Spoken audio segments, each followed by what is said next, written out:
At 81, she finally said it. The truth she'd hidden behind her famous smile, the one everyone thought they already knew, was nothing like the fairy tale. Imagine the woman who inspired the greatest love songs in rock history, standing at the edge of her memories, willing herself to go back, just once more, and tell us what it really meant to love George Harrison. What really went on behind their iconic photographs, the dizzying life of a model, and the silence after the applause. No headlines, no legend.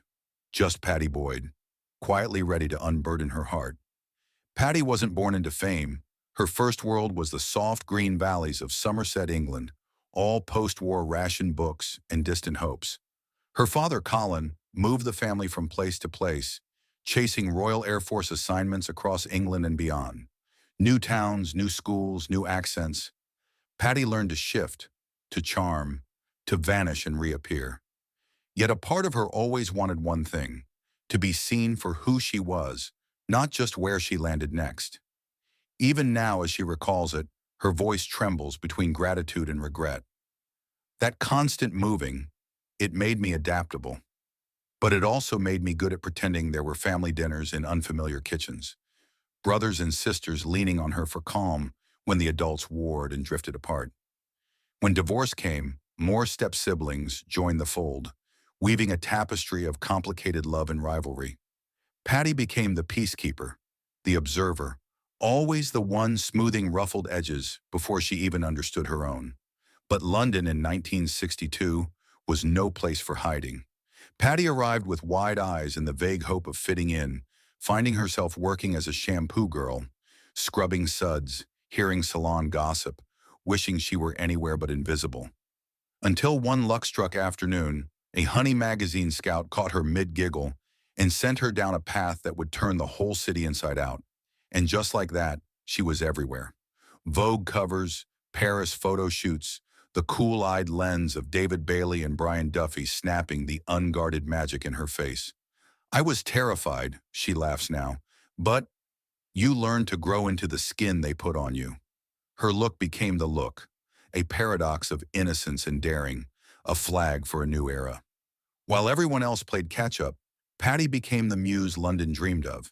The world changed colors in the 60s, and she was right in the middle of the kaleidoscope.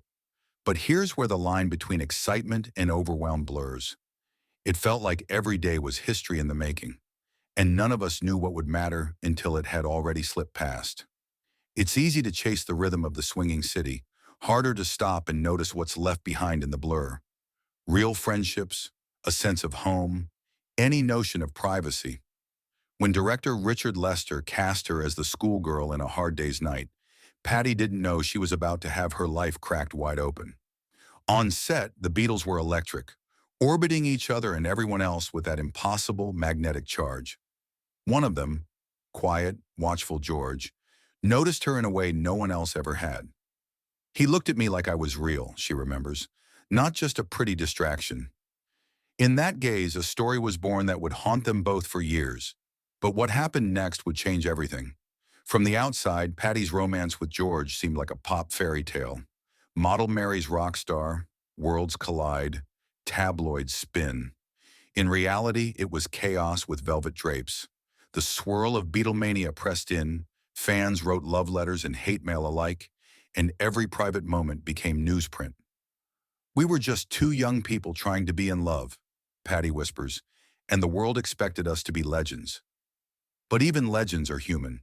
Early on, their shared space felt sacred, brimming with laughter, music, and the wild hopefulness of youth.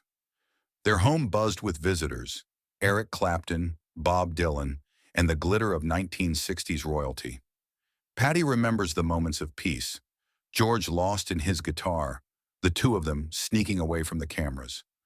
Hearts still childlike despite the flashbulbs. But fame has a hunger that privacy cannot satisfy. Gradually, cracks began to widen. George retreated into meditation and music, searching for meaning in all the things success couldn't bring him. Pattie tried. She really did. She wandered into spiritual retreats, learned to listen for enlightenment in the silence. But more and more, the world he was drawn to felt like a room with the door closed behind her. There were days when loneliness settled like dust. not loud but stubborn. Pattie watched her marriage strain under the weight of headlines and the betrayal of whispered affairs. The rumors hurt. Sometimes she wondered if love could survive when so much of it belonged to the world and not to you anymore. He was slipping away from me, and I didn't know how to call him back. But then, just as she thought she'd lost her way, something even stranger happened. Eric Clapton, George's friend, another bright star in their orbit, confessed his own obsession with Pattie, pouring his longing into music that would echo through time.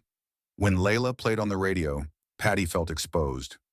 Imagine hearing your heartbreak turned into a song everyone in the world can sing along to, she says, her lips twisting into a half-smile, half-warning. The tension between past and future, love and loyalty, tore at her. I tried to be everything for everyone, until I just couldn't anymore. The marriage, impossibly beautiful and unbearably fragile, gave out at last. Pattie left George, the hardest goodbye she ever uttered, stepping into years of confusion and heartbreak, shadowed by the world's endless retelling of her story. But what surprised her most was what happened next. Eric Clapton's love was not the rescue she'd hoped. Their romance unfolded in a blur of music and pain, his battles with addiction mirroring, in new ways, the unhealed wounds she carried forward. There were bright days, laughter, concerts, fleeting glimpses of the thrill she missed. But there were storms, too, more loneliness, new doubts, the impossible burden of trying to save someone who can't be saved. You can love someone and still find yourself completely alone in a room together, Pattie confides, with the wisdom only time can buy. But there's still more she's never told anyone.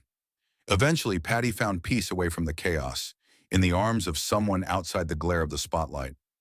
Rod Weston offered her the ordinary love that had eluded her for decades, the slow, steady unfolding of trust and quiet mornings.